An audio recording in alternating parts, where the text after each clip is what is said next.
force to be set up with a view to presenting a viable solution to fix the issue of flooding in the town of Santa Cruz once and for all. Balaclava was flooded a few days ago as well. There isn't resources. I've reached out to the National Works Agency. They tell me they don't have the money to do drain cleaning at the moment. We need a routine maintenance of the drains in Balaclava so that the town don't flood whenever rain falls. As it relates, I do not propose to speak very long on this, but my constituents would not forgive me, especially the people in Good Hope, in Park Mountain, Vogue, where the road is splitting in two. They would not forgive me if I do not appeal to the government to conduct emergency road repair as it relates to our constituency, but especially the constituencies, because I don't wish to be selfish, the constituencies which have been devastated by Hurricane Melissa. We have seen deadly roadways emerging after the hurricane, and so a special plan needs to be in place to address these issues. It can't just be done through routine patching. There has to be a structured and comprehensive approach to fixing the craters that exist, the bridges that are tumbling down, the roads that are collapsing. We need urgent assistance. And so I use this opportunity not to criticize, not to complain, but to say that this is really a cry for help. This is a cry for help for the people of northeastern St. Elizabeth who have suffered devastation following Hurricane Melissa. It is a cry for help, for urgent housing assistance and building material to be provided to those who are still without a roof 6 months after the hurricane. It is a cry for help for the business community, the residents of Santa Cruz who constantly are flooded with very little rainfall, which disrupts and brings business and economic activities to a halt.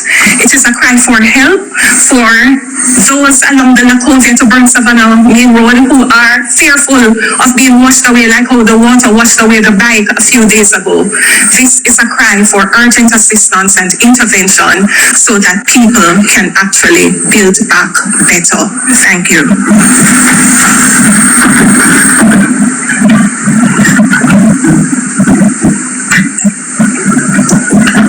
Good morning, ladies and gentlemen, colleagues, party leader. My colleagues have spoken passionately about the challenges they face.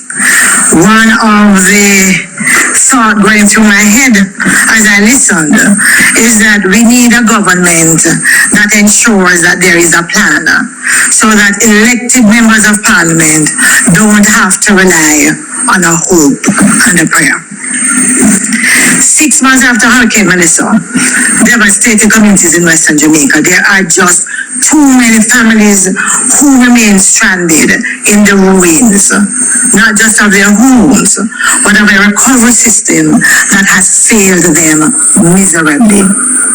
Today, all of us you see here, we are standing with those affected communities, urging immediate government action on systemic shortcomings, recovery gaps, and the urgent need for transparency. The official reports indicate that over 25,000 homes were damaged and 15,000 families displaced. The Minister of Labour, through their roofs program, and in terms of what they're doing, the failure that we're seeing is therefore simply unacceptable. What is clear is that the processing grants on the roofs has faltered badly. The majority of affected families, as you would have heard, are unaware of their status and actually have no reliable system like a dedicated hotline or an online portal to ask questions or get updates. And so the request, the ask that there is a system that allows individuals to actually come forward if they have not been assessed is one that is real. But first, they also have to know they have not been assessed, because the minister assured me that they don't have to be there on the ground to be assessed.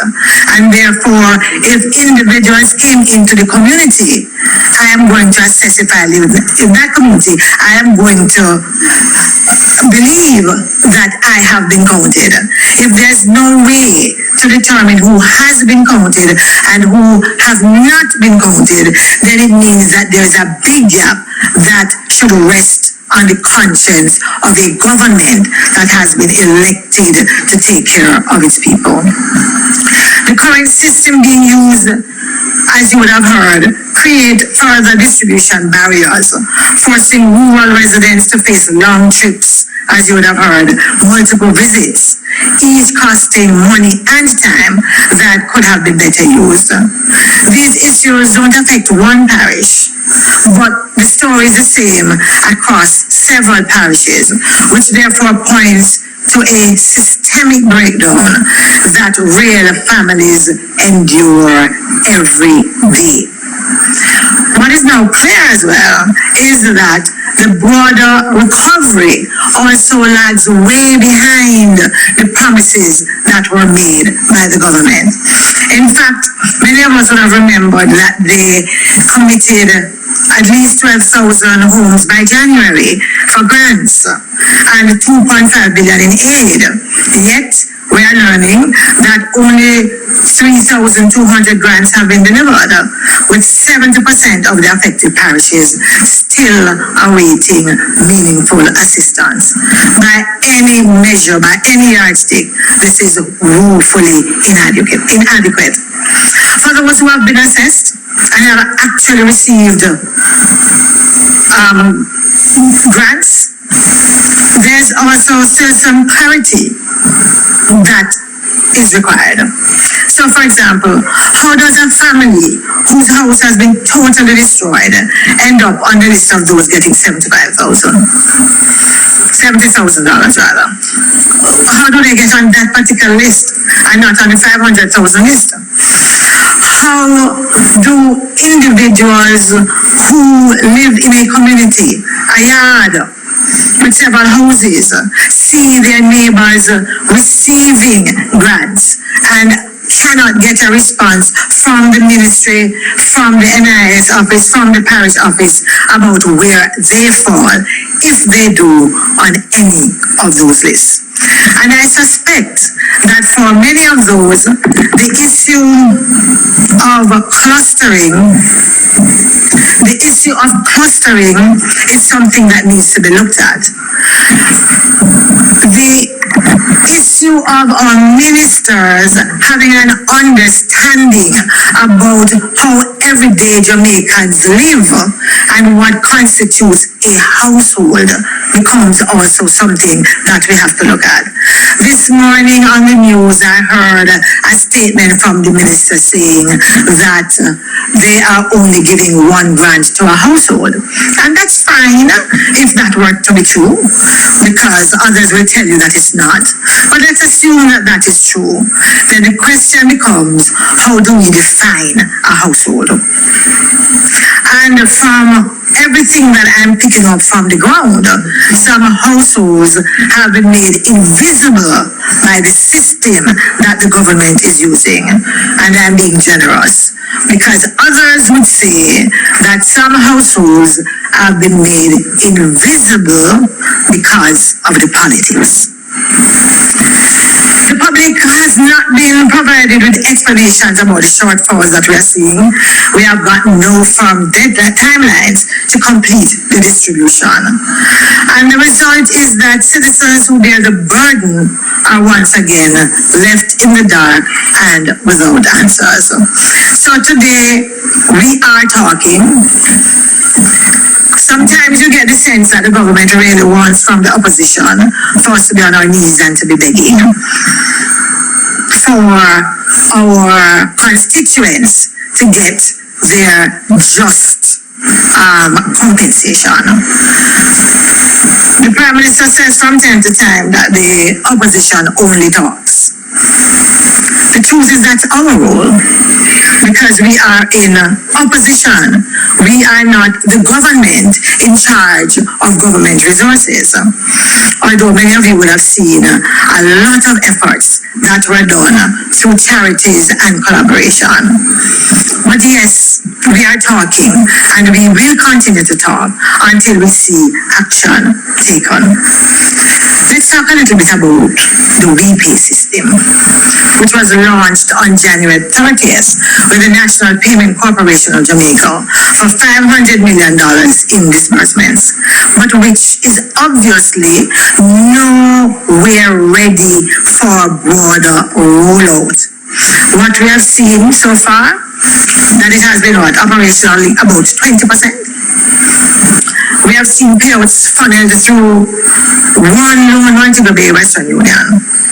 Is that system set up and ready to serve other parishes? I believe that's a question we ask, and that's a response that we require, because we believe that it is wicked and unjust to pretend that this limited pilot can serve Jamaica-wide needs with families in St. Elizabeth, in St. Anne, in Hannibal, in Westmoreland, in St. James, who are still in limbo.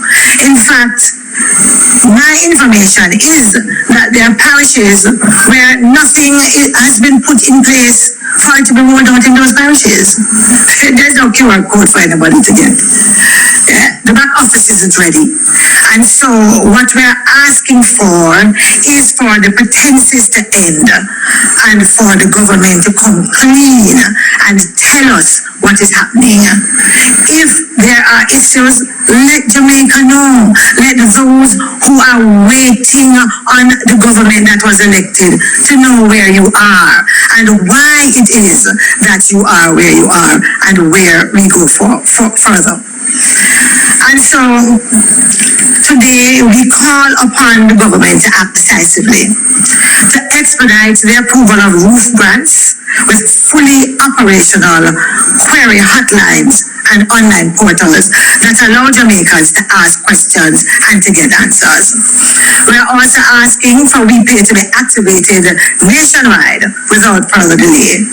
And as I said earlier, we are asking for detailed parish by parish timelines and shortfall explanations. We want a commitment to weekly public reports on remedies and progress. No vague promises.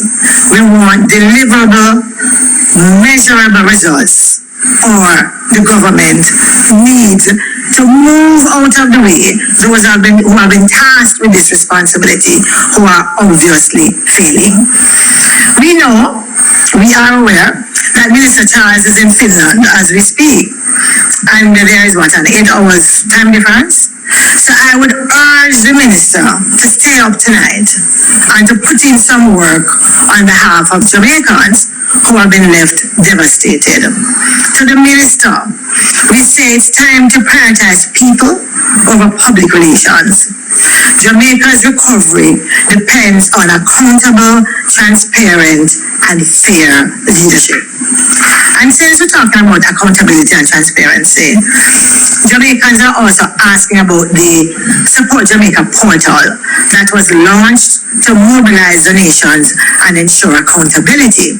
Although the site is supposed to provide real-time tally of funds raised, this is not visible from the dashboard. And so the government needs to indicate where that information can be accessed, how do Jamaicans track donations received, and how those donations are being dispersed. Too many Jamaicans are suffering without a meaningful pathway to restore order and dignity to their lives and those of their children. Every time, I just want you, as I leave, to leave you with this picture. Every time rain falls, or rain even set up, in many of these communities, these individuals relive the trauma of Melissa. I am asking you, I am asking Jamaica to be vocal about it, to ask the government if they are okay with that level of trauma day in, day out with Jamaicans who have done nothing wrong for which they should be punished, who elected a government that they thought would be able to act transparently, fairly, and on time. What we need is action now, not a bag of noise.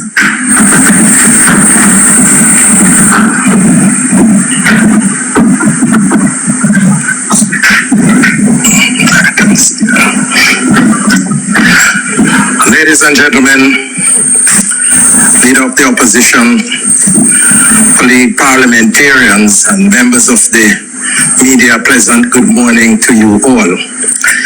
We in the People's National Party are subscribed to the fundamental view that shelter is a right to our citizens.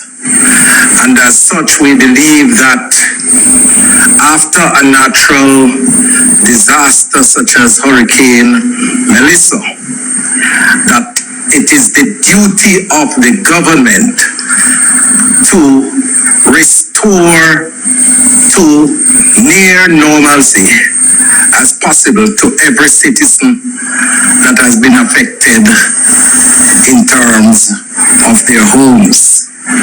These are individuals who have labored and toiled to build their houses. Some have thrown their partners, some have done their round robin. And within 30 minutes, based on the hurricane, their investment were destroyed. It's not a fault of theirs. It's natural disaster. But any caring government is going to move with alacrity to ensure that these individuals get as much assistance as possible to build back their homes. And we have seen and heard talks and promises from the 29th of October, the day after the hurricane, about the extent of assistance and support for Jamaicans in the affected parishes with their homes. And very little has been done based on what my colleagues have articulated.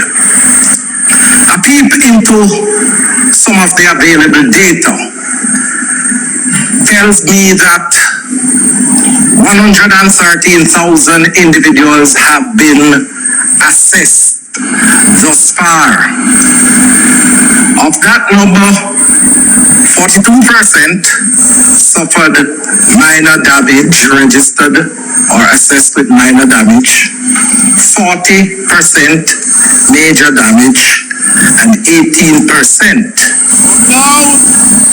severe damage. That means their houses were totally destroyed. That's right. I want to look primarily at the latter figure of 18% because 18% of 113,000 amounts to approximately 20,000 households. Okay.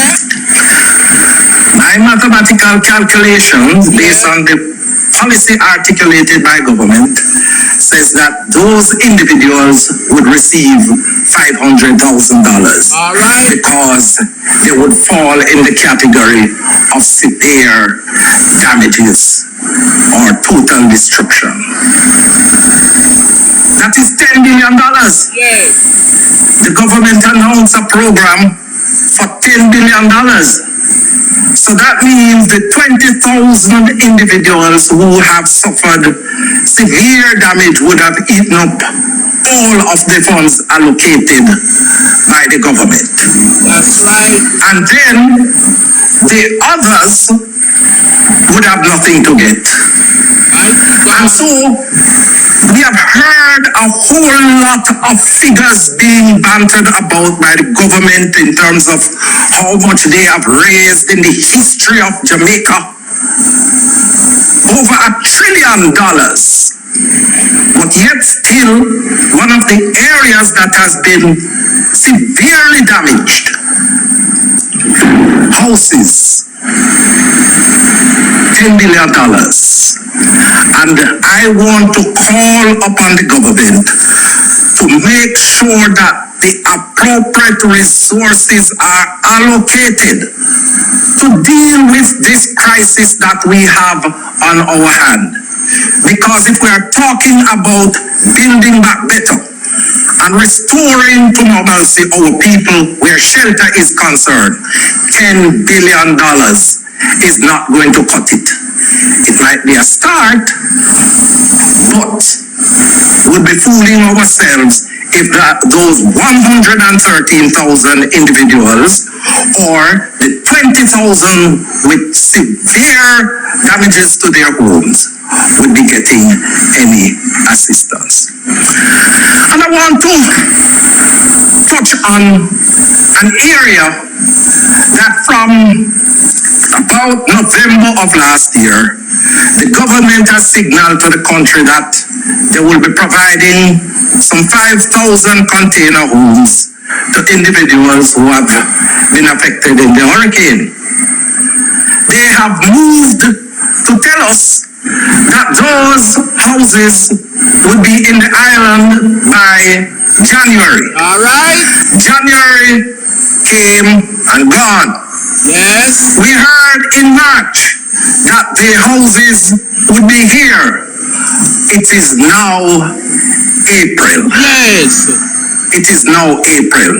My question to the Prime Minister and the Minister with responsibility for housing. Yes. Where the house them there? What you say? Where the house them there? Right. Poor people in Culloden need the houses. Poor people in Petersfield need the houses. Poor people in Jericho need houses. We can't allow our brothers and sisters that we talk about, say we care about them, to be living in the deplorable conditions that they are in post-hurricane Melissa. And then we make promises to deliver 5,000 houses, and all know we can't see one of those houses being delivered to the people based on the commitment of the government of Jamaica. I'm not talking about what other institutions have done. I'm not talking about what the private sector has done. I'm talking about the specific program that the government has said that they are going to be obtaining 5,000 container homes to deliver to the people of Jamaica that have been affected by Hurricane Melissa. We need to know where the house them there. And finally,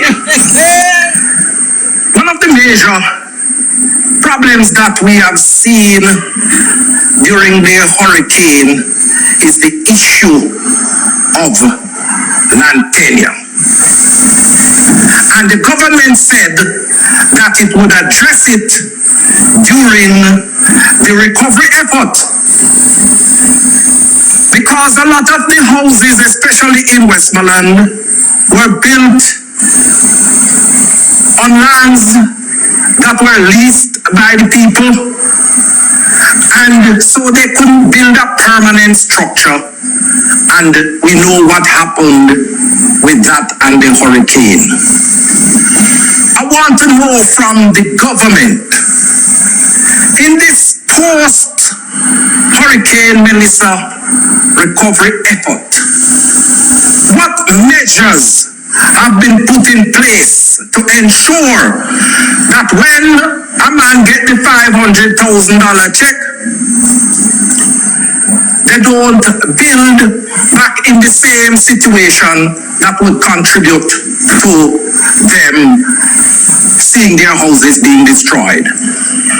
It is the duty of the government to ensure that the people get access to land to build back better than before.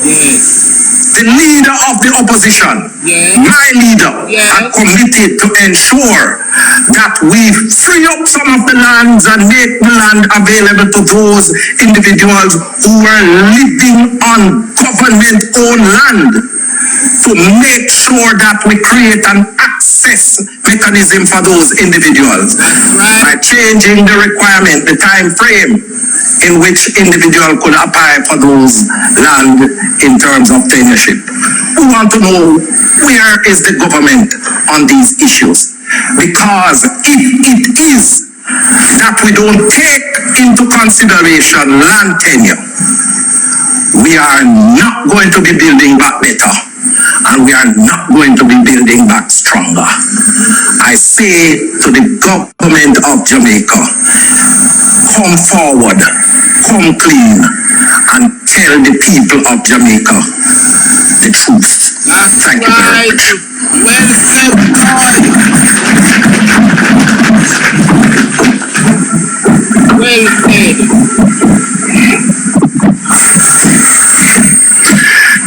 Thank you very much, colleague, MPs and senators. Yes. Ladies and gentlemen, members of the media, those listening in, I thank you for joining us this morning on this important discussion on the state of play in Jamaica in mid-April after Hurricane Melissa hit our country on 28th October 2025. I called this press conference this morning, because the government intends to take the NARA legislation in the House this afternoon. And the NARA bill seeks to establish an entity in law which has been announced but is not yet effectively operational because it has no legal basis. Okay. And it's supposed to be the agency to drive the recovery of the country from the damage caused by this terrible hurricane that hit us in October. NARA is going to be set up to oversee the implementation of projects approved by Cabinet. The legislation has an array of issues which commentators have highlighted and which the opposition will also use the opportunity this afternoon to speak to. This is not the time for that. But I made the point that if you look at what is happening in our country now, the government has dropped the ball, and the people of Jamaica and the economy of Jamaica are suffering as a result of the government's ineptitude in managing the aftermath of Hurricane Melissa. In the few months, in the last quarter of 2025, when Jamaica was inundated with local and overseas NGOs, well-wishers, providing relief to our people, food distribution, other forms of assistance, things were appearing to be on track for recovery. However, that time has passed, and the glaring gaps in Jamaica's response to the disaster have been laid bare. The government's primary program for addressing the shelter crisis occasioned by Hurricane Melissa, the ROOF program, is hopelessly inadequate and is being incompetently administered. We have heard from the MPs the horror stories of those who were promised and have not received any support or the support that they were promised. The difficulties of access, the lack of comprehensive coverage of people who are in desperate need of help. Tens of thousands of Jamaican families are living in a post-Melissa environment where they lack habitable shelter in which they can rebuild their lives. This is a deplorable situation which ought to be the focus and priority of the government at this time. Yet, in his budget presentation, the Prime Minister didn't speak to it at all. And if you look at the design of NARA and its focus, that is not what NARA is being established to tackle. This is an urgent and present need which must be addressed. The $10 billion under the ROOF program, less than a third of 1% of GDP, less than 10% of the immediately available resources that Jamaica could draw down under its disaster risk financing framework is hopelessly inadequate to meet the challenges presented by Hurricane Melissa to the housing stock of the country, especially in the worst affected parishes, but not uniquely to those parishes, because there are pockets of deprivation and shelter damage all over the country which are not being addressed. This situation has to be resolved. Furthermore, the methodology employed in ROOF has not built within its design anything to ensure a more resilient approach to the reconstruction of these houses. What is happening is that people who, I would say close to 100% of them, are uninsured, who have suffered either a total loss of their homes or substantial damage to their homes or enough damage to warrant assistance and are uninsured, are getting a fractional payment in the form of a grant of materials with a cash component which is very difficult to access, but with no guidance, no support to ensure that the methodologies used to rebuild their homes comply with even a basic set of standards to build a more resilient shelter for themselves. Therefore, we are just repeating and compounding the lack of resilience in the housing stock which existed prior to Melissa. This is poor management, poor policy. I was thinking when I was hearing of the horror stories about accessing the roof grants, why it is that this has become such a debacle when in the COVID crisis there was a range of grant programs created where data was uploaded and people were able to receive funds in their bank accounts or through the remittance agencies. Yes, the amounts were relatively small and we complained about that, but the methodology of distribution was worked through then. It seems that we've completely abandoned that template and have gone back to another system which is not working efficiently, which I gather was not put through any proper competitive bidding process, and which is now not giving the results that the people need. This is absolutely unsatisfactory. So we have a situation where people who are in desperate need of assistance are receiving a fraction of what they need. They're going to be using those funds to stretch it as best they can, which means the cheapest solutions will be pursued, not the ones that will be lasting. So we are not building any form of resilience into the rebuilding effort after Melissa, and we're just going to find ourselves back to square one if we have the misfortune of another bad weather event. The other thing I wanted to mention at this time is the situation with the Middle East and the war. We are now approaching the end of the second month of that conflict. We have seen the price of fuel at the pump going up week after week after week. We have been told by major corporate distributors and wholesalers in the food trade that food prices are going to start going up as well. It is going to flow through to other critical inputs, fertilizers, chemicals, medications, all of the different products, plastic-related products that have some form of petrochemical base in them. Everything is going to be impacted by this. The government has been completely silent as to their response to this incipient crisis on the people. There's no provision in the budget for any form of assistance.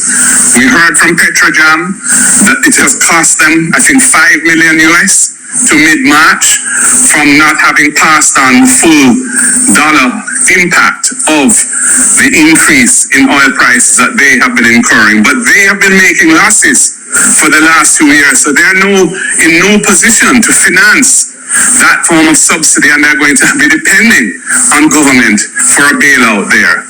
There's no bailout for them in the budget. And you know, the last PNP administration had the foresight of entering into an oil hedging program to protect Jamaica from what we are seeing now.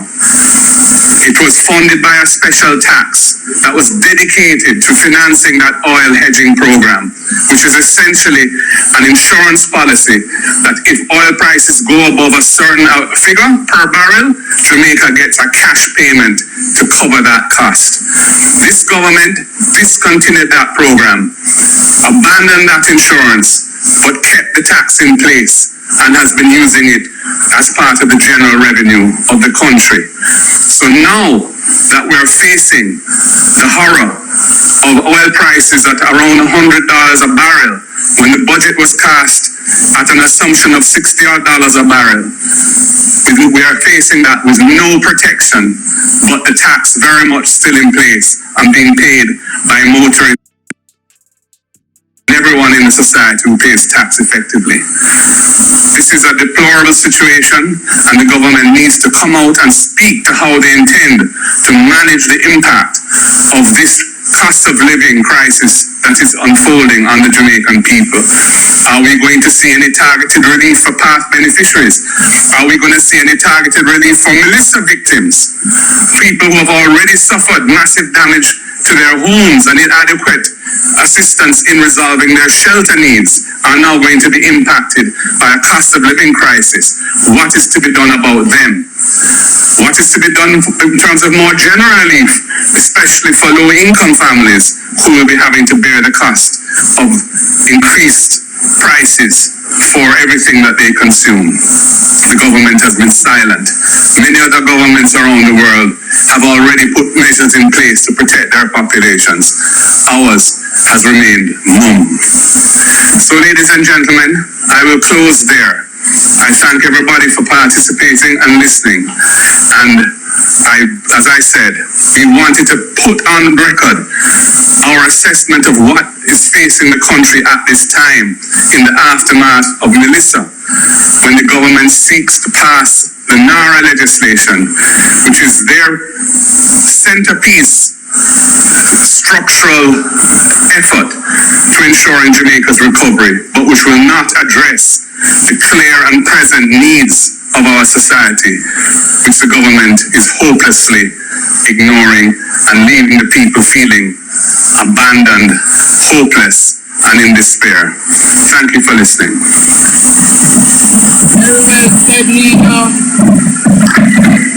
If you visit our website at www.pnpjamaica.org, under the Hurricane Relief portal, with an expenditure of all the monies we've raised to support families in distress as a result of Hurricane Melissa. It's a full accounting of both revenue and expenditure. Hold on there, me have to stop right here. So when you say a while ago, Nikki B, when you say if you do go on the PNP website, and when you go on it, you go see a full thing on the then look how long me there so they see it. I have seen this on the PNP web page. It has always been updated, and people in this country could have always seen where the resources granted to the PNP is going. It depends on the PNP website. So how on God's earth the Labour Party and nationwide and the affiliates of the Labour Party keep on asking the opposition to show them what we use with relief efforts? It is always there. Well, not the Nikki D, because you have to, that's why they don't like Nikisha Birchall, you know. That's why they don't like Nikki. Why you say a while ago Nikisha Birchall? Because I don't think the Jamaican people here, you know, because me see this on the PNP website numerous times. So a simple click could have brought them there. And you mean to tell me, say them in the labor movement keep on asking for the opposition to show them what we use with hurricane relief money to do? But it has always been there. It has always been there, available. Let me hear what Nikki B say, because I never hear good. Need your attention in Eastern Hannibal. Me never hear this you. way or that way. We're asking for openness, transparency, and communication. Holland people. Plead, if any, with the relocation, and more specifically, which is not the senator wants to questions. If you are under the which will not address the clear and present needs of our society, which the government is hopelessly ignoring and leaving the people feeling abandoned, hopeless, and in despair. Thank you for listening.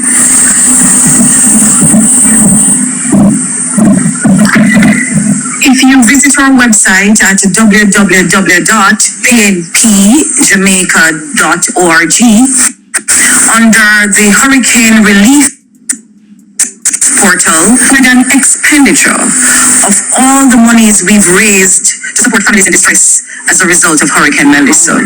It's a full accounting of both revenue and expenditure. Therefore, we are living up to our standards of accountability and transparency. We invite the government to follow suit. No, Jesus Christ, me can't catch myself. The PNP come prepared in another press conference here, you know, because I don't think the government would have anticipated. What make people can't wicked so? What make the Jamaican Labour Party so wicked? Only not hear Nikisha Birchall say if you no go on the PNP website, there is accountability stamped on the portals of the PNP.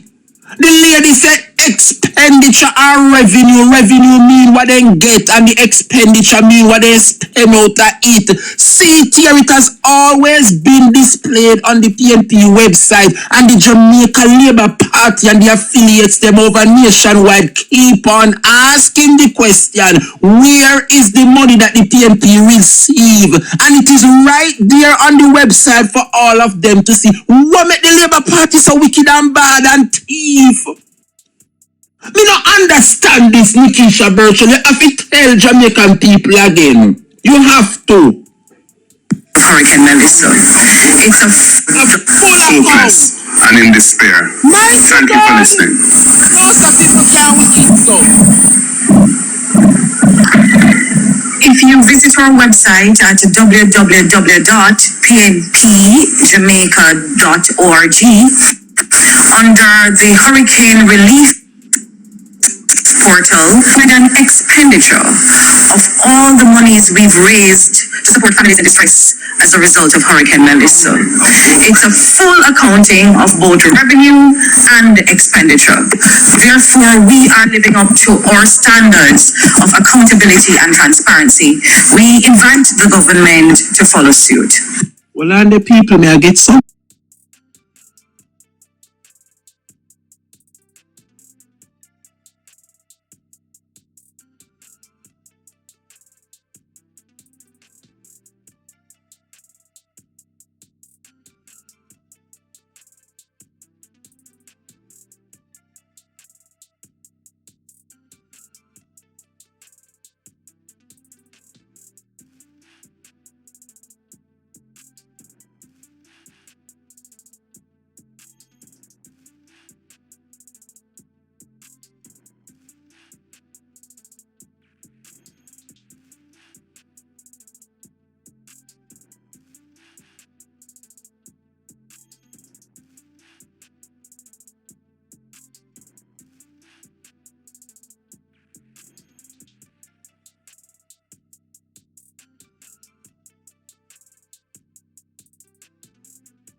Give me a second, the people. I'm getting some really wonderful, juicy, breaking news. Give me about 15 more seconds, there, please. I will be back short.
My lovely people, I am back. Thank you so much for your patience and time.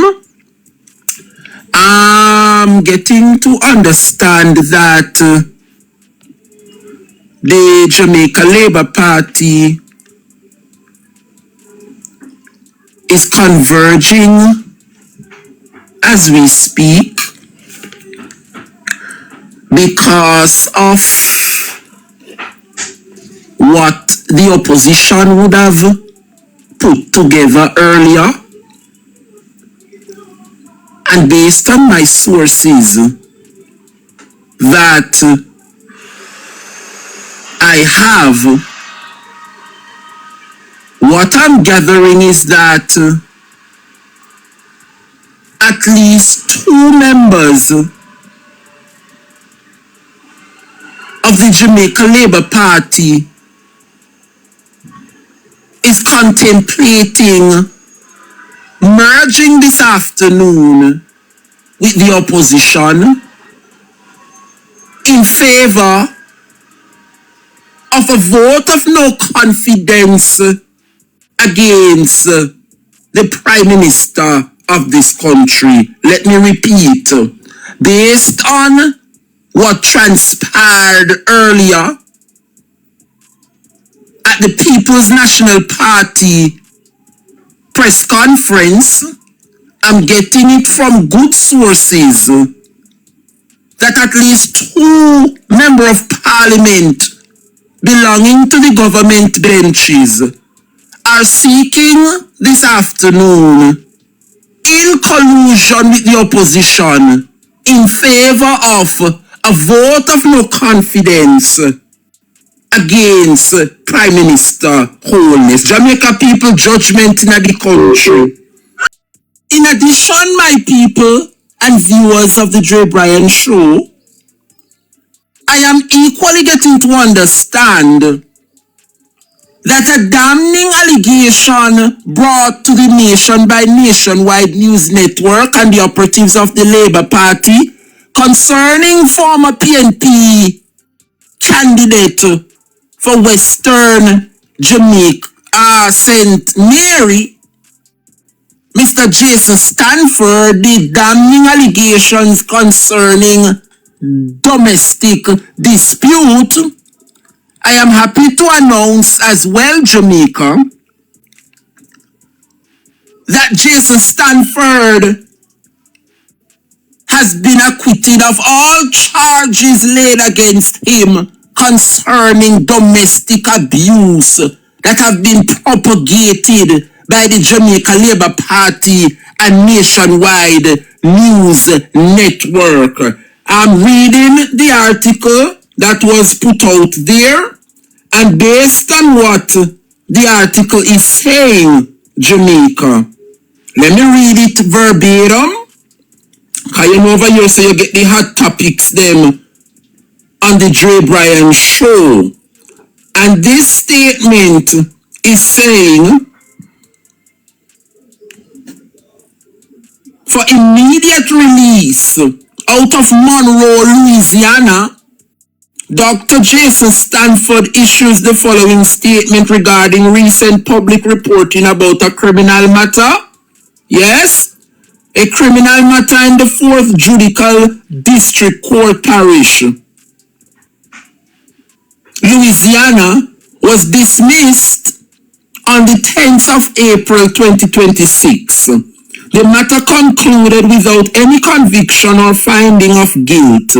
Dr. Stanford has consistently denied the allegations, and I quote, "I am grateful the matter has been resolved through the legal process," end of quote.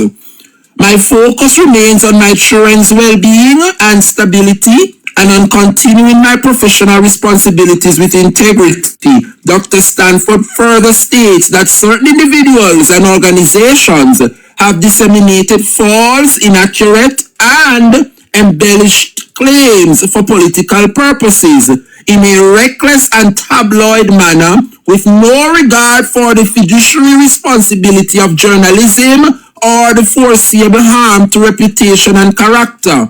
For clarity, Dr. Stanford was not charged with felony child endangerment, and he was not charged with felony domestic abuse or battery. The matter was dismissed. Public reporting and characterized the matter as domestic abuse and or suggested felony child endangerment was inaccurate and misleading. Dr. Stanford and his counsel are actively pursuing all available legal remedies against individuals and organizations such as Nationwide News Network, yes, and knowingly and recklessly disseminate defamatory misinformation, causing immeasurable damages to the client's character. This includes not only traditional media houses, but also social media bloggers. Mighty God, see it here? Is who named Rashima Boyd. Lord Jesus Christ of Nazareth, Walande. This includes not only traditional media houses, but also social media bloggers, in particular Rashima Boyd, other influencers, and online personalities who published or amplify reckless comments, statements, insinuations, and false narratives as facts. Dr. Stanford is not playing defense. These matters will be addressed through appropriate legal channels. Dr. Stanford will not litigate these issues in the media because related family matters may still be pending, and to protect the privacy issues in the media. Because, mighty God knows I can't catch myself. Well, Andy. Dr. Stanford will not comment further on details. Media contact is available upon request through counsel. All charges are dismissed by the judge. As I always say, wait for due process. Not every story is true, and some spouses have ulterior motives when they are married to a person who is financially stable. I need all bloggers to share to help change the narrative that was spreading in propaganda in media. Dr. Stanford wasn't charged with what the media was saying, and there were no physical abuse. And the children told the truth to counter the lies. Mighty God of Daniel. So that is breaking news, Jamaica. And you see, some of us as bloggers, we are going to pay for our mouths. See, yes, let me talk verbatim about Munchi B, and how she's conducting herself on the social media. See, Rashima Boyd and Munchi name. So see your name in a come down in an article from Louisiana. You know, have to be careful as bloggers when you not put out misinformation. You know, need to act accordingly. Jamaica people, this is a developing story, and so Jamaica, we will get back to it in subsequent newscast. Mighty God. Thank you. When it rains, it pours. And God now go give us more than we can bear, my lovely people. Let us continue the press conference. Jamaica, we're living in a country where I don't even know how to describe the current government. But it seems as though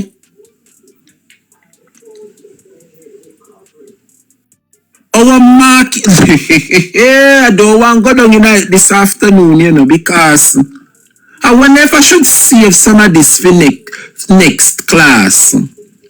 Yes, I feel I have to save some of this for next. Good afternoon, my head boy. Good to see you. Blessings and honor every time. Oh, are you not hear what they want? Head boy, you not hear what really take place? Hey, mighty God, Jamaica people, make a continue the press conference because I don't want to get out of character this afternoon. And I want to get myself ready for Parliament at 2 o'clock. Howard, one piece of disgrace I take the Labour Party. I'm getting to understand that at least 2 government member of Parliament is seeking, in collusion with the opposition, for a vote of no confidence among the Prime Minister. And it seems as though they are orchestrating it to take place at Parliament. And it all have to do with the NARA scheme. It's not every government MP is on board with it. And I want to see if it will be unfolding this afternoon in the nation's Parliament. But something is brewing Jamaica. Andrew done, Andrew Michael Holness done. Jamaica people, look for here. What you call those election again? A snap election very soon, because Andrew Holness cannot lead the Jamaica Labour Party into a next election. So the Prime Minister is going to step down in short order. And of course, whoever he step down and hand it to is going to need their own mandate. And I'm getting to understand Jamaica. All you see him a pose up with Floyd Green. Floyd Green is just a front. Based on information that I am gathering, me have to pause my program. Jamaica, I'm getting some internal scoop from the Labour Party. And I am getting to understand that the Jamaica Labour Party is looking for its first female leader. And based on this information that I am getting, they are saying that the member for Northeast Manchester, Miss Audrey Marks, is front runner with the member for Central Manchester. I am getting to understand that the Jamaica Labour Party have decided that Andrew Holness cannot lead them into the next election.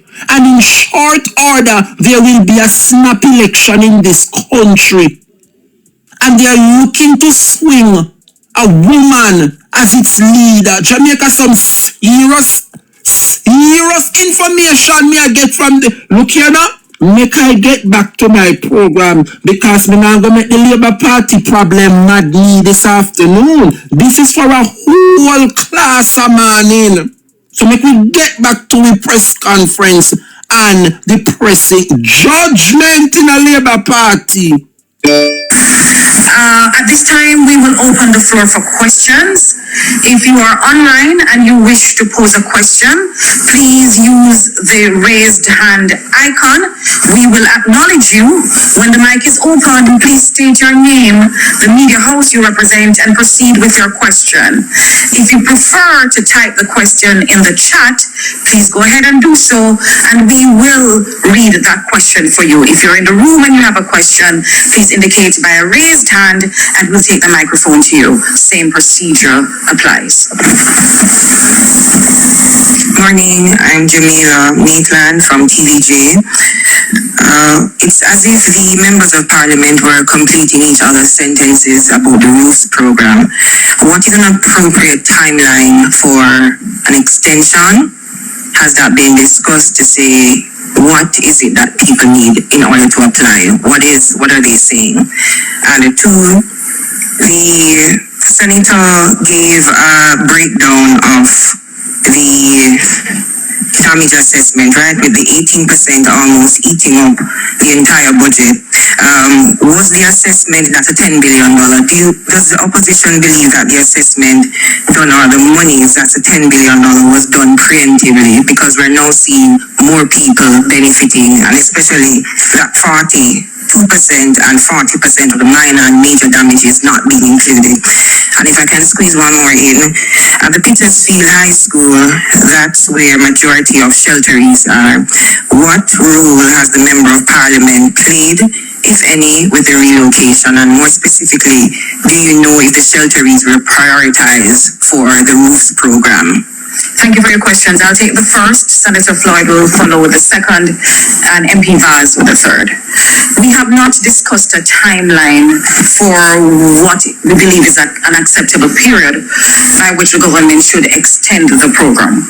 What we are consistent about is that they ought to reopen it, but also give the information to the constituents so they know when, where, and how they can access relief. So if it's even a week that you extend it by, or 3 months, as long as people know, visit these locations at this time and you will get assistance this way or that way.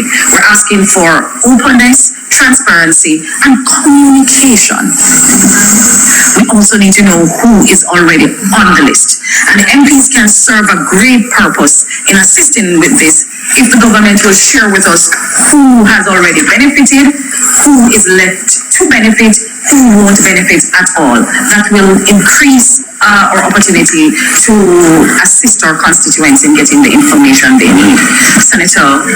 Before Floyd speaks, I just want to make the point that the roofs program was a program under the budget for last fiscal year that ended in March. That was an allocation under that. There is no provision in the budget for this year for, as I recall, any extension of roof. But the truth is that roof wasn't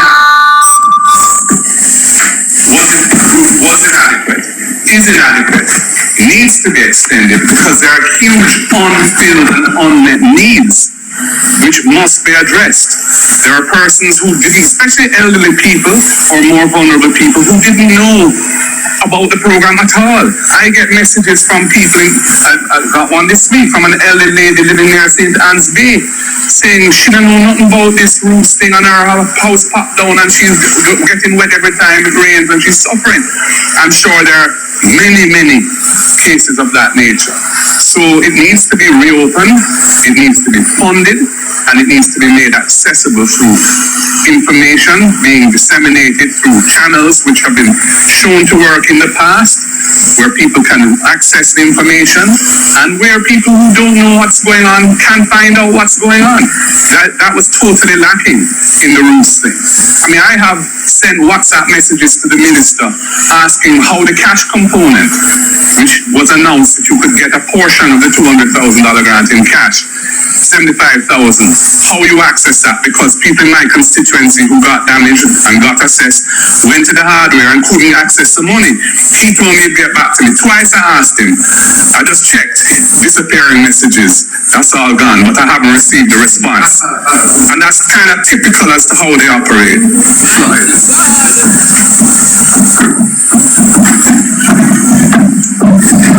Okay.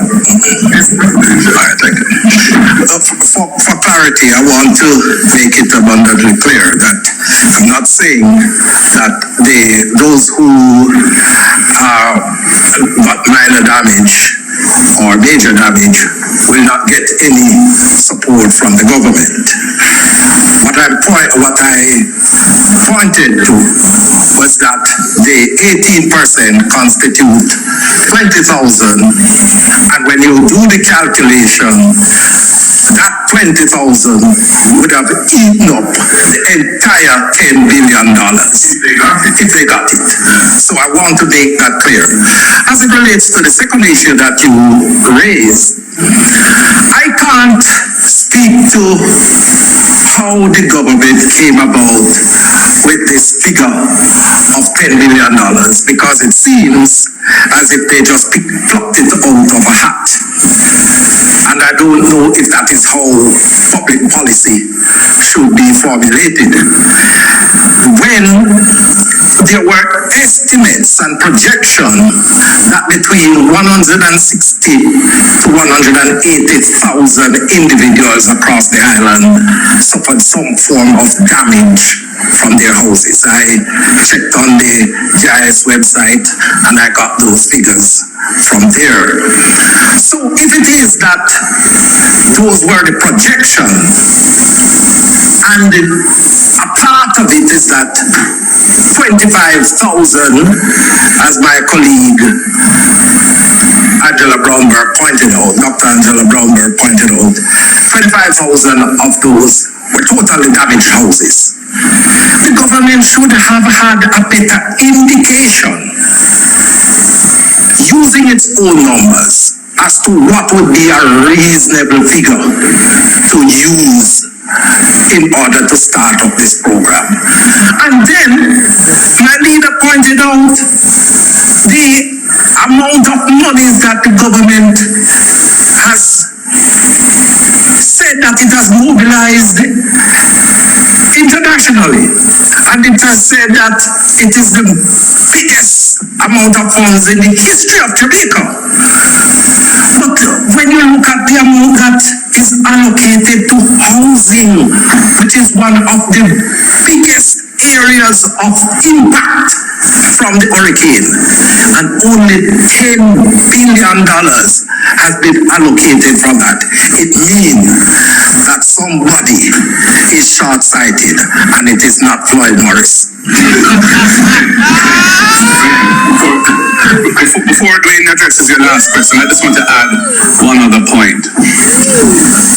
MP Dr. Dayton Campbell pointed out that small businesses proliferate Jamaica and are really the backbone of the economy have received no real support since Melissa. Many of those businesses suffered severe damage, stock wiped out, the structures that the businesses are conducted from damaged, some destroyed, and so on.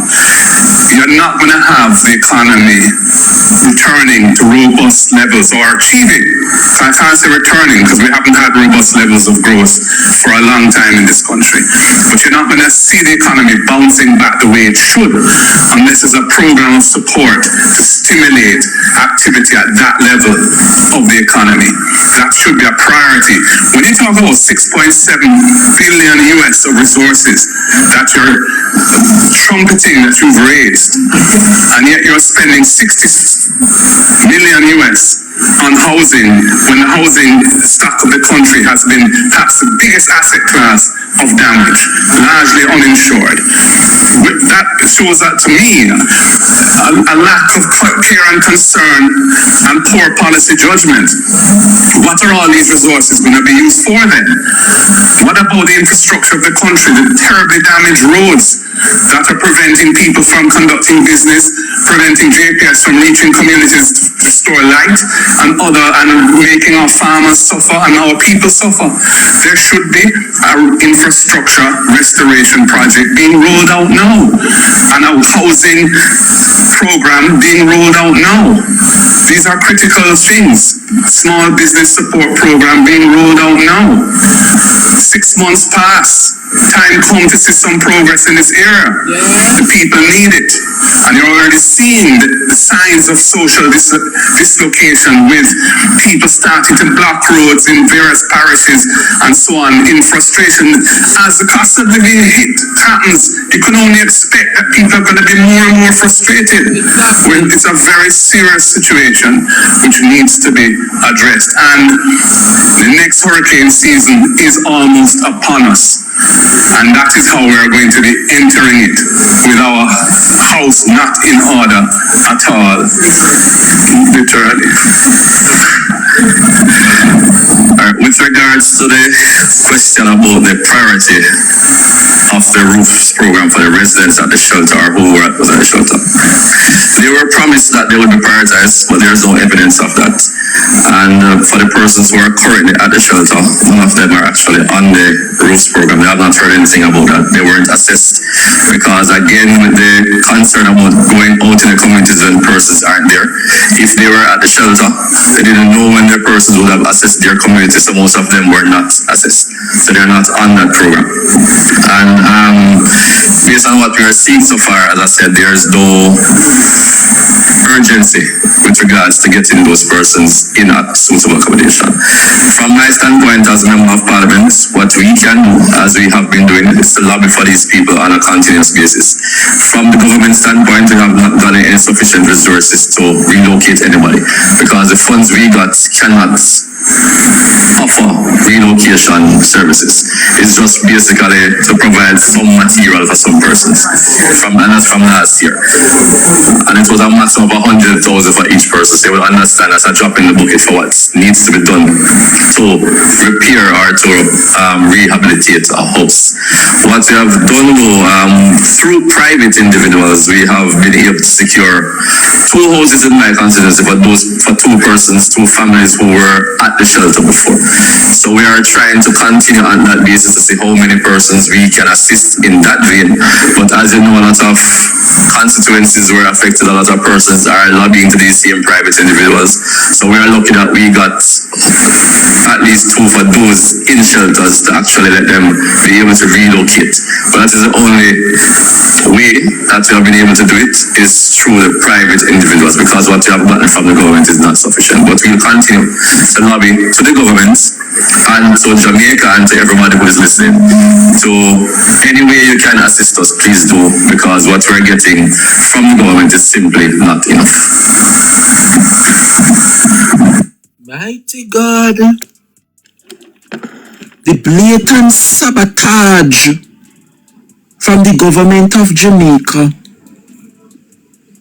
and you cannot say that the opposition has not been adamant. You cannot say that the opposition has not been patient. You cannot say that the opposition has not been working with the government, because it has been almost 6 months and they have been waiting. They have been waiting, so much so that for the entire weekend, yesterday, this morning, people are wake up to roadblocks. People start to block the road because what? No message now communicate to them. No message now communicate to them. And these dirty people are come and talk and ask. But where the PNP do with the money? Where the PNP do with for them hurricane relief money where they collect? Only no go up on the paper. Only no go up on their website and see the poster. The PNP has been constantly updating their system. Where is the system where Dana Morris Dixon promised that will be constantly updating and people should go and then wait there, we're not seeing it. Because we are clearly see it on the PNP webpage. See it there? How much money then collect for the PNP? How much distribute? We are see it, we can give an account for every nabble grabble collected and handed over to the People's National Party. The media portal is there on our website for the world to see. Why is it that the Jamaica Labour Party is so wicked and bad and thief? You cannot tell me that they are so wicked and perturbed. Why? Is it because the liquor the PNP get, we are able to make it matriculate and we make God bless it and it can multiply and a stretch? We don't have so much. And we cannot give an account for the billions we have. And the few where the PNP collect, we don't want if we give an account. How much more account we don't want the PNP to give? It is there. It has always been there on our website and we keep on and repeat it over and over. See it down if you make Nikki Shaberchel now. Soon you make Nikki B controlling on her face. Party leader Golden now controlling on her face. And the 3 MP now come make you know. Type it in. It's there on the PNP web pages. Can you imagine the amount of money the Jamaica Labour Party collect? And I read this morning, say Andrew gone back to New York, gone big. Then come out and I say record levels. Never have this country received so much aid before. Under the Jamaica Labour Party. So wait there. And if you collect so much record level money, how the hell Andrew gone back to America this morning gone big? Me don't understand them people in the government.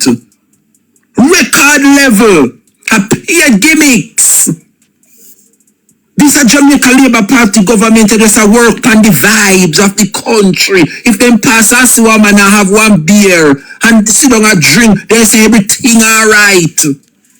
Nobody knows the stresses of life. The people them a drink away and a smoke away. You pass and you see people gather up and a congregate and I have one drink. They say things are going, see that the country happy. It's all about the vibes for them in the country. Pure gimmicks. No careful thought through as how the opposition is doing. The opposition can sit down and pencil out everything. You tell we Jamaica, you are going to break down the Hurricane Melissa recovery efforts. Major, minor, and severe. And when you look at the figures, Jamaica, over 40% of Jamaicans suffered minor damage. A further 42% suffered major damage. And 18% were severely damaged, means that their house gone completely. 18%. And when you look at the figures and the numbers, over 20,000 people homes were affected and 15,000 families displaced. And of the 18% of the 20,000 people that were deemed severe. Severe means them are going to get the maximum amount of money, which is 500,000. When you do the maths, Jamaica, 18% of 20,000 people is how much? And when you look at that number, when you look at the 18% of 20,000, those 18% who were severely damaged, when you look at the calculation, if they should get the 500,000, the $10 billion done only for those who would have severely damaged. So what to those persons who suffer the minor and the major damages? That's why Senator Floyd Morris have to remind them this morning. Say somebody here no good. And it is clearly not his. And he is a visually impaired senator. And if him can tell us somebody in the government not seeing very well, and it is clearly not him. Because if him visually impaired and can see and can point out them calculations and them have their full eyesight and can see, only know say the Jamaica Labour Party collapse. Only know say the Jamaica Labour Party collapse. Big up yourself, little miss, mommy, I see you. Love you, love you. It is so hard and the families them, sweet 16. Can you imagine? When when you see the opposition have to run out this morning, when you see they have to come out, I'm so proud of the member for Eastern Hanover, Andrea Perkins. She painted a stark reality. Not to mention the member for Northeast St. Elizabeth and South St. James, Nikki B. They give a wonderful representation of their constituencies. It is a shame and disgrace as to how the Jamaica Labour Party can continue to handle this Hurricane Melissa recovery. You cannot say the opposition have not been patient. They have been patient, but enough is enough now, man. We see exactly what they have been doing. When you look over the support Jamaica, the government say them have website. And when you go over there, try to see, get little update with all of the billions of dollars where they collect. Not you're not getting. Compared to when you go up on the PNP website, you see every nabble grabble spent and accounted for. Where is the government's portal? Kuya, when you go over there, the system no update from last year, November. All of the billions we then collect, nothing on the government website. No update, we don't know where the money gone. Look at this, Jamaica. This is the website for the Jamaica portal, you know. Where them are sending a figure up on their website. When you look on it from last year, November, it no update. Cannot give an account to the billions, but they want to hold a candle to the People's National Party. What is this we're looking at? Total food package delivered 405,000. Package delivered within the last 24 hours. Nil. Look at this. Look at, there is nothing to show since November of last year. And they keep on collecting. And Dana Morris Dixon promised us that the system will be ongoing. It will be keep on updating. Every money then collect, it a go add to the media portal. It a go show where the money a go, where it a do. And up to now, them system no update from November of last year. Look at this. What does this have to do with recovery? But when you look at it and you see it is being sourced by the Amber Group, you know say the old political bat machines them take over this website. And this is what the Jamaica Labour Party is referencing to. And when they don't, they want to come ask the opposition to provide them with answers as to what they've been doing with their hurricane relief. You know, Nikki B have to put in a place this afternoon. You know, the leader, Mark Gold, if he send one if he go get the message and the information for the 15th time. It is there on our website for the world to see. We never have to come back now. This is called repetition and redundancy. Make I take on to English class, labor rights. We can't repeat and a redo. Repetition and redundancy, the highest order. We cannot repeat and a redo. We keep on sending us a figure on our website to know we see exactly what we use our relief efforts to do. And this is the reason why persons will continue to support this opposition, because they are transparent and they are accountable under this Mark Jefferson-led opposition. Good God Almighty now, man, enough is enough. You hear the member for Western Westmoreland, Ian Hales, say up to this morning, a 5 snoddy a called on his phone one block the road. But he not gonna look good for him as the MP.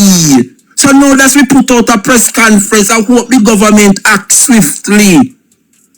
This is unacceptable, Jamaica. It is clear. Unfortunately, the majority of constituencies that were affected are controlled by the People's National Party. But we are not in government. It is the duty of the Prime Minister and those in government to use the resources of taxpayer money collect on top of those donations we no get from abroad to help put back the people on their feet regardless.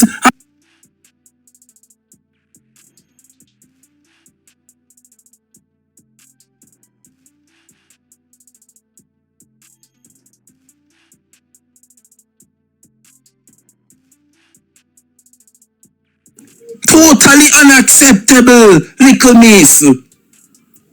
Good God Almighty, man. Me said, when you listen to the member for South St. James, and Naughty St. Elizabeth, the only thing left for the MP, them do a ball and go down, and would do it, you know, as God liveth, I would have put on a show. Because we have to bring down the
I was on a phone call. Sorry about that, my people. Thank you for your patience and your time.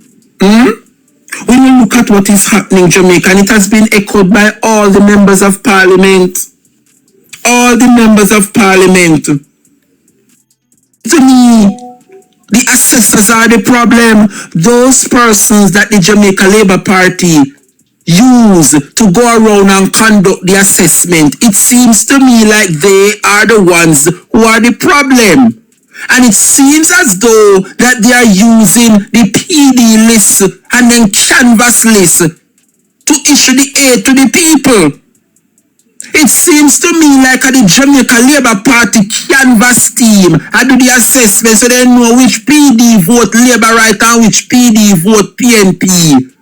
When you go in some PNP areas, all when them do the assessment and you see the person house completely destroyed, all because what? They now have PNP era. Instead of them get the severe amount, which is 500,000, them a get 75,000. And when you're looking at some PD belonging to the Jamaica Labour Party and the assessment done, those who would have suffered minimal damage, and them get the 500,000. Why? Because they would have known that that area would have voted predominantly Jamaica Labour Party. It is unacceptable. And when you listen to the entire MPs that spoke at the press conference, they equally echoed the same sentiments. It seems like the Labour Party is conducting this assessment based on the PDs. Mighty God of Daniel, Jamaica, it is totally unacceptable. Totally unacceptable. The pure gimmicks. When last them update the system? So that Jamaicans home and abroad can see where the money where them send down here is going.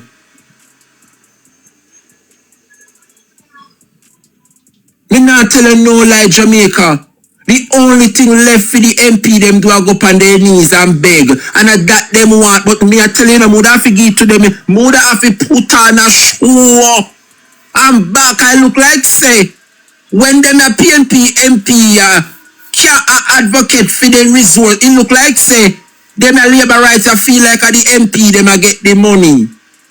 I don't know man think say when the MP them come out, come ask on the behalf of the people, on a think of something good in what do? On a think say the people of this country now see exactly what is happening in this country. The MP them now beg for themselves. And And that is the impression, like, as if the MP them use the resources for themselves. It is to help the people. The same people which are to not suffer. Those same persons are going to hold the government accountable. When I think the people them not say, I don't know the problem, labor rights. Me glad the opposition MP them are come out and make the people more. So the government is not giving them anything. So the people on the ground is not going to blame the member of parliament because the member of parliament are being honest and truthful and open. I don't understand what Choose Jamaica means to them.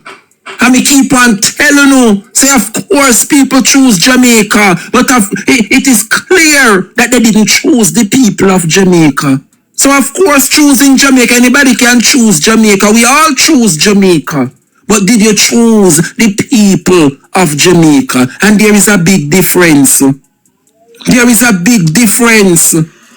These people continue to choose themselves instead of the people. And I think the only thing I can boil this down to, Jamaica, is that the Jamaica Labour Party realize that there is no return for them. So they are trying their utmost best to just take as much as they can in this third term and destroy the country. As per usual, whenever the PNP take the reins of government, they would have battered and milked the country dry. And then the PNP now use their term to build back the country. It's not going to happen. We are going to hold the government to an account, and every nabble grabble must be accounted for. Must be accounted for. I'm getting to understand as we speak that the University of the Hospital of the West Indies CEO, Mr. Mitchell, and the former chairman, Chai Chong, among three that were just summoned before the Public Accounts Committee. Yes, man, the chip must fall where it may. The chip must fall where it may. So you, Mr. Mitchell, when them put on long leave and put whoever they want to cover up the dirty deeds at the Ministry of Health. See, you have to come from your vacation, come answer to all of these mess. Every penny award must be accounted for. And that is why the opposition is there. And I will forever advocate and champion and make the people of this country know. Nobody cussing no MP. Uno do the right thing. Uno voted for change. So nobody cuss out the MP. Oh, Ian Yells now do nothing. Dayton Campbell now do nothing. And me vote for him. This is when you Nikisha Birchell. And me vote and see them not nothing. The poor people them cannot do anything because they are being sabotaged. All poor Andrea Perkins in Hanover and Heather Miller. These are first time MP who, when you look at all they want to do is to help the people. And they did what they were asked to do. And the people then vote for them.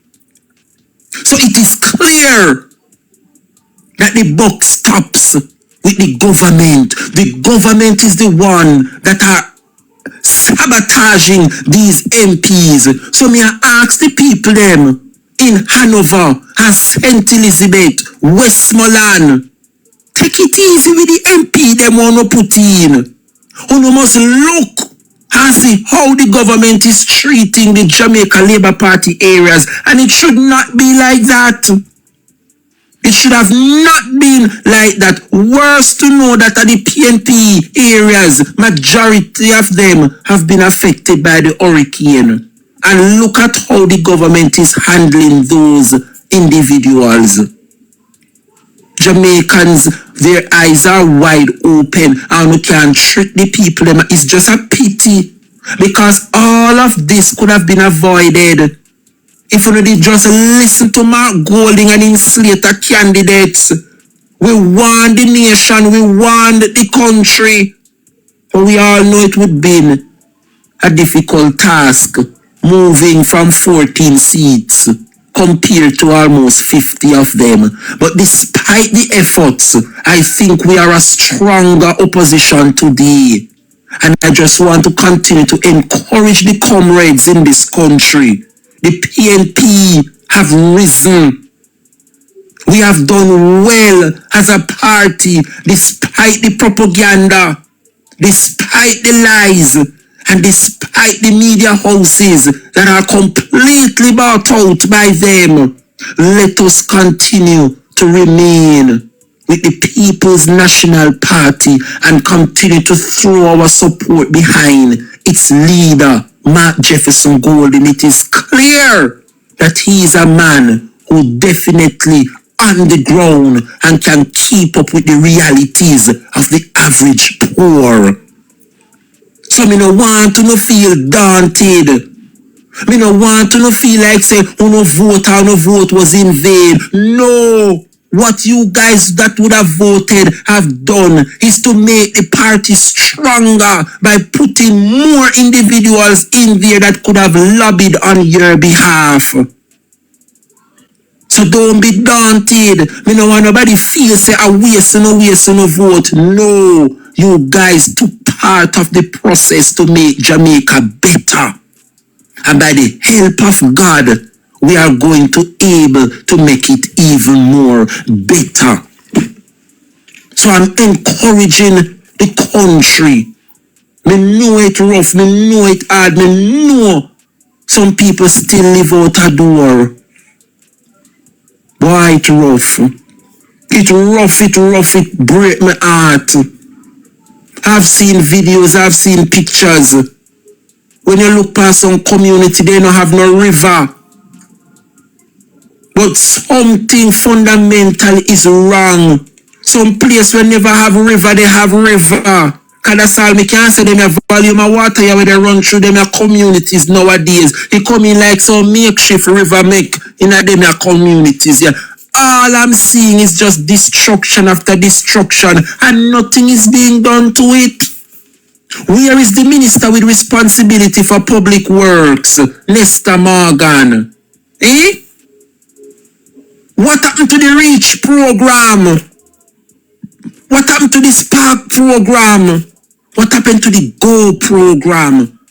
All of these programs are not reaching where it ought to reach. You hear Nikisha Burchell say, oh, it pain hearts to know that when you go down a Montego Bay, those areas down upon the flat, them nice it up and Barbara Green it. The Jamaica Labour Party areas, and from you touch the hill, coming up Long Hill, entering in a Montpelier and Anchovy, you know the PNP area start up there so.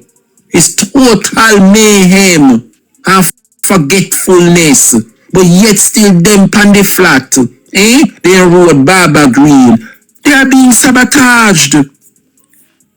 They are being sabotaged, my people.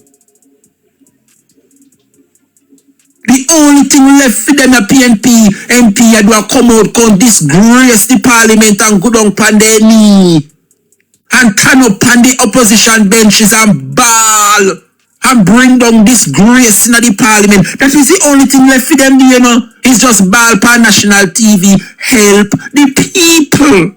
That is why them put you back in power so you can help the people. Enough of the talk. There is nothing more the opposition can do. They have been talking and talking and talking. So much so that Andrew Holness can use it, take it and tell them. But that's all the opposition can do is talk. They will forever talk until you do. They will forever talk until you bring the change that you advocated for. It is a shame, Jamaica. It is a shame, my people. I want to commend the opposition PNP this morning for a stellar performance, and know the Labour Party, the one side, a scamper, what fi do, what fi this, what fi that. Because what the opposition have done earlier this morning is to echo their sentiments. Because what the Labour Party continue to do is to put out the propaganda and the PR and make it seems like something I do. When nothing I do, the people them a suffer. The people them continue to suffer. So no, that's the PNP who would have been waiting patient to come in and want to feel like say the opposition every day come and harass government. No, we go no time to fix things. How we know it wouldn't fix, how we know it's a destruction. But at least show the country so now do something now. We just make it look like say the opposition miserable. The opposition not miserable, but they are the elected, duly elected representatives. And when people are go to them and they don't have it to give them, what you expect them to do? What do you expect them to do as the duly elected member? That's all you need to give them a little CDF money. The CDF money couldn't do for a morning. No, that's them under such severe conditions due to the hurricane, and you expect the little CDF money, 800, not even $1 million good, 800,000 can't stretch. If you want to give 500,000 to one man for fixing rooftop and you give the MP 800,000 CDF money, where them dirty people here come from? Say them are run the country. Eh? I don't want to get out of character this afternoon, you know, because I want remain in check to see how Parliament are going to unfold this afternoon. I'm encouraging all the listeners, yes, to tune in to Parliament a little after this. I'm wrapping up the program at 2 o'clock. Jamaica. I know it rough and I know it hard. And there is nothing that persons can say to those persons who were affected because we are not in their shoes. But the least the government can do is show some level of, sympathy. Not because the people never voted for you. You would have encouraged them to come out and vote. And you would have told them, whichever way the results go, you would have remained the Prime Minister for all. They put you back in power, so you need to act accordingly. But what the people of this country is witnessing is complete sabotage and sidelines. And it is clear what the Jamaica Labour Party is doing is that they are using them canvas lists and the people which are then used to do them dirty work and campaign with to do the canvas for them. Those are the same persons who are going around and doing the selection process, and they are making the Jamaica Labour Party areas getting the benefit. So much so to those who would not even get enough damage. Some who only have the minor damage who could have wait and give the help to those who were severely damaged. Their house flat. Some who have no floor structure. Some who still have like a roof pan, no house top. Who couldn't just satisfy with one chapalin until better come. Can only lose 1 and 2 or 3 sheets of zinc. Those are the persons who are getting the help. And those who would have suffered severely, completely no house, are left behind. Another issue that I realized that the member for Central Westmoreland, Dwayne Vaz, would have raised is that persons who would have in the shelter. Remember, you know that them house and them community which they came from would have been destroyed. Hence the reason why they are in the shelter. When Uno go around and I do no assessment team, of course we not go see them because they are no longer there. They are in the shelter. Good God Almighty, who is overseeing how this assessment is done? Who is overseeing how these shelter? And who is living in the shelter? Who is there to assess how the assessment is doing? It is totally unacceptable. You can't tell me, say me used to live at point A. And my house blow down a point A. And now me dey a point B. In a the school shelter. And uno pass through my community.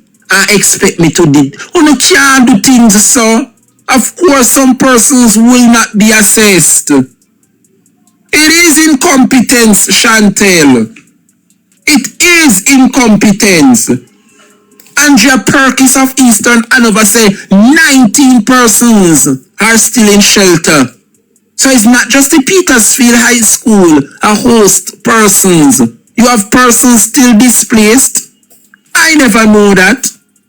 The member for Eastern Hanover let us know this afternoon that she still have 19 persons in shelters. She even raised the issue that the 3 to 4 prominent high schools in Eastern Hanover have not gotten any assistance to fix up back them schools. Where is Dana Morris Dixon? I bet you don't hear she talk about it. You know them are going to come out with them press briefing tomorrow. And these are the things you would have expected the Minister of Education to address, our big back Senator Marlon Morgan. But all they seem to care about is Dennis Gordon. All they seems to care about is Dennis Gordon while the country a fall apart. Or when the man give them, the man not do nothing wrong. A customs fault. And the man pay up the money and then still a bear beat down the man. Eh? Politics is what is destroying this country called Jamaica. Politics. And as I wrap up the program for this afternoon, the member for Northeast Manchester, Audrey Marks, I don't know what purpose you serve, but I'm getting to understand that the residents of Northeast Manchester is crying out. They say that the bus stops right across the constituency is completely covered with garbage. Completely covered with garbage. And the bad roads within your constituency, Audrey Marks, is unbearable. Unbearable, Audrey Marks. These are the roads in Northeast Manchester, and this is the road work that Audrey Mark did to it. See the road them bust up in a 2 year, you know. And Audrey Marks come through a mall and plaster some cement and leave it at that. Well, Jamaica, I want you to listen to the residents of Northeast Manchester, because when we talk, they don't listen. So we want to hear the perspective of the residents of Northeast Manchester. You listen to this, Jamaica. People, this is the road again in a Silent Hill. We're on the hurricane. Nothing not done to it. And look up is a road now where the people where the car then can't drive on. I see this side there broke out. Look there, at all. And the MP every week, he sit on Holness in the parliament. And now come tell me how the road I go fix. Look at the pipe where the NWC put up. I wait there, this a pipe a bus. You can have surface pipe on them a road that we are broke way. So we want to know what go on with the road from the MP. Look there. This is the part we broke way. So we really want to know what go on from the MP. Audrey Marks, when I call you out on this road there right now. We need the road to fix right now. Audrey Marks, so me get it, so me giving it to you, miss. The man said that's all you do is sit down back a Andrew in the parliament. And you believe because they swing into a safe seat, feel like all the troubles are gone. Well, Audrey Marks, the residents of Northeast Manchester, say, if we tell you, say, get your act together, because this third term, equally, you shall know no peace in Northeast Manchester, because they are now threatening to block the road. This don't look good, Audrey. Audrey, this don't look good again, it don't look good at all. It does not look good at all, Audrey Mark. It gets worse, Jamaica. Listen here. Look at people on the road. Now I want to know if Audrey Marks and your cousin are no shame. This can't fix road. Look here. I used to do them concrete here, so. And look there. It a broke out already, people. Now tell me. Look here. Cement and mark can't fix road. We are broke way. Look there. Where the spark program money there? Eh? Where them use this road? See there? They're full up over here, so as rain fall again. Everything over here, so wash your ass. Eh? You want to know if the MP and the council are embarrassed. Look on the road. The road are broke way. This can't stop road from broke way. See them weed up over there, so there. Eh? See something drive through here, so, and the road start broke way already. Where is my program money there? Tell me, people, in the comment section, if this is right. This can't fix road. The square where the gone back. Where is our program? Little mall and little cement. They mix up. This can't fix road. They need the answer to the people. Look at people on the road. Now I want to know if Audrey Marks and your cousin are no shame. Mighty God of Daniel. You see, a set of destruction attack the Labour Party. That is only God can help them. Only God can help them. But my lovely people, it was my pleasure being here with you. Class continue tomorrow promptly. I will be on as we continue to champion the message of the People's National Party and to hold them accountable as is customary. I want to thank you guys for your participation. Thank you to all those who tap up the screen and send a gift. I really appreciate it. Because you know the bills them have to pay. Let us continue to champion the cause and let us continue to look out one for another. The word is love, Jamaica. Blessings every time. Take care and we'll see you back for class tomorrow. The word is love, Jamaica.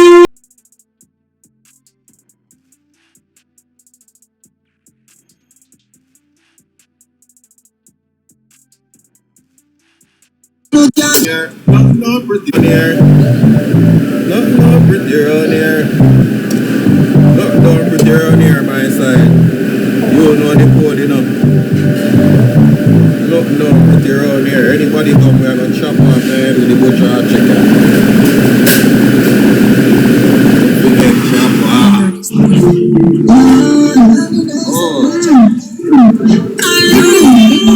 Complete it, money, please.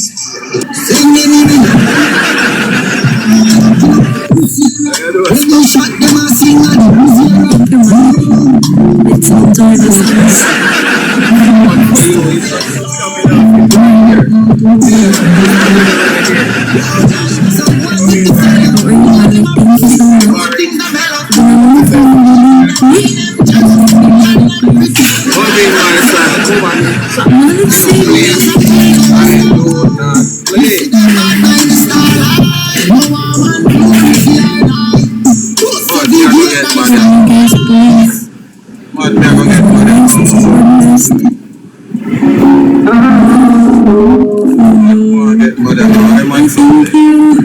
Yo, DJ, this is much.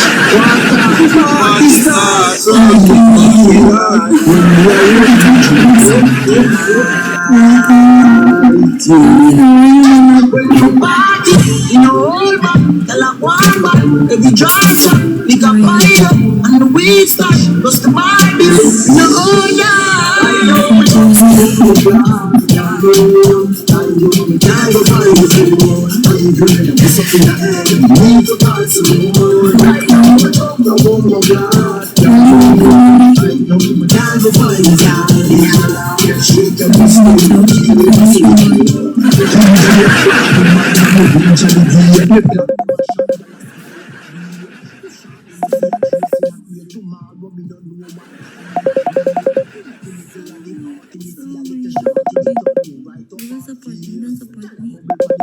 Me love how the avalanche gal them saw ships on the beach. Me stop back a beach.